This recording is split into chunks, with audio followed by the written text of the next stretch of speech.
3.3, Foreign Policy.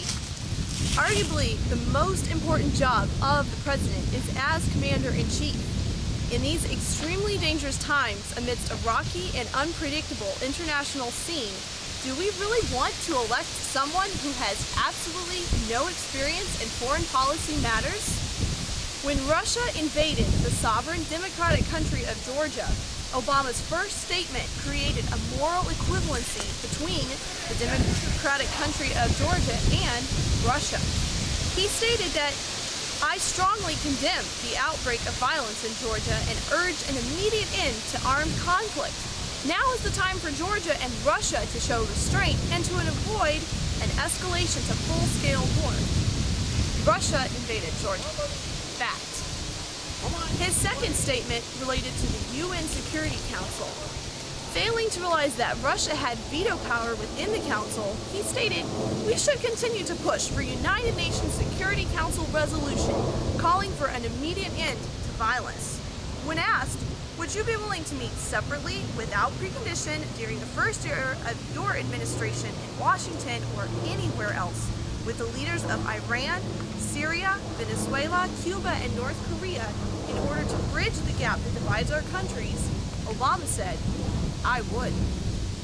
We're talking about sitting down at a presidential level without precondition with the world's worst dictators who are hell-bent on destroying America and whose only interest in negotiation is to see how far they can advance their destructive agendas. These are some of the most crafty, deceitful, and evil men alive, whose words can't be trusted for a second. To have a president as green and trusting as Obama appears to be, sit down without any preconditions and just talk to them, you fill in the blank. Then there's his attempts to negotiate with Iraqi leader troops about troop withdrawals. While in Iraq, he tried to convince the Iraqi leaders to hold on before negotiating a troop withdrawal plan until after the new administration took office, which is contrary to his public stance of immediate withdrawal.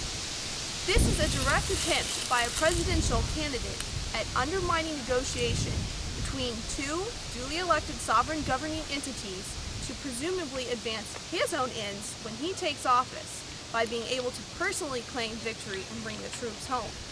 Under United States law, this is a felony and borders on treason. This story was posted on thenewyorkpost.com. Matters of international security don't allow for job training, on-the-job training. The issues in play are matters of life and death.